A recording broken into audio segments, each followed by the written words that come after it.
ఎట్టకేలకు ఇరాన్ అయితే దిగొచ్చింది. దాదాపు మొన్న నిరసనలో 40,000 మంది కంటే ఎక్కువగానే చంపేశారు.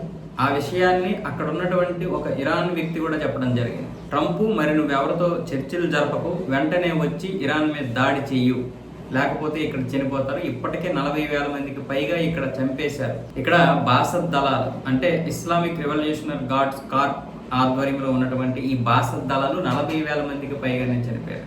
చివరికి ఇప్పుడు ఇరాన్ క్షమాపణలు చెప్పింది జాతికి.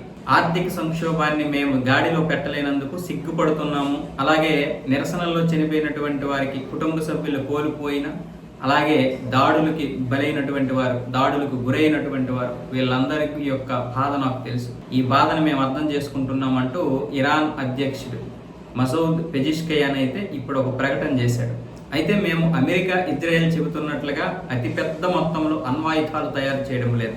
శాంతియుత ప్రయోజనాల కోసం మాత్రమే అంతర్జాతీయ చట్టాలకి కట్టుబడి అణ్వాయుధాన్ని మేము వినియోగించుకుంటున్నాం లేదా తయారు చేయబోతున్నాం తప్ప ఎక్కడా కూడా అమెరికా, ఇజ్రాయెల్ చెబుతున్నట్లుగా లేదని చెప్తున్నాడు. అయితే ఇక్కడ నిరసనల్లో ఇంతమంది చనిపోయారని కానీ అవి ఆ నిరసనలు పలానా వాళ్ళు చేశారని కాకుండా పాశ్చాత్య దేశాల మీద తోసేశారు. పాశ్చాత్య దేశాలు చేస్తున్నటువంటి విష ప్రచారం, రెచ్చగొట్టే ధోరణ వల్ల జరిగినటువంటి హింసాత్మకమైనటువంటి సంఘటనలు తప్ప అందులో ఇరాన్కి ఎటువంటి పాత్ర లేదని ఇప్పుడు ఈ పెజిష్కియాన్ అయితే చెప్పడం జరుగుతుంది. కానీ వాస్తవం ఏంటంటే ఈ నిజాలన్నీ బయటపడి ఇప్పుడు చాలా ఒత్తిడి వస్తుంది ఇరాన్ మీద. వాణిజ్య ఒప్పందాలు కూడా చేసుకోవడానికి ఏ దేశం ముందుకు రావడం లేదు.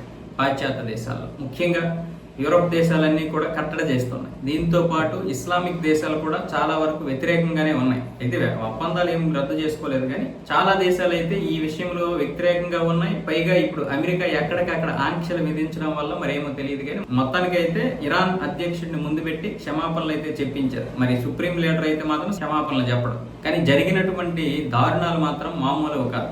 అది దేశం యొక్క పరిస్థితులు ఎలాగైనా ఉన్నాయి. మనం ఆ దేశానికి వాణిజ్యం పరంగా ఎన్నైనా చేసుకోవచ్చు, ఏదైనా చేసుకోవచ్చు, కానీ ప్రజల పరంగా మాత్రం ఇరాన్ ఇంకా చాలా మారాలి. లేకపోతే చాలా తీవ్రమైనటువంటి పరిస్థితులు ఎదుర్కోవాల్సి వస్తుంది.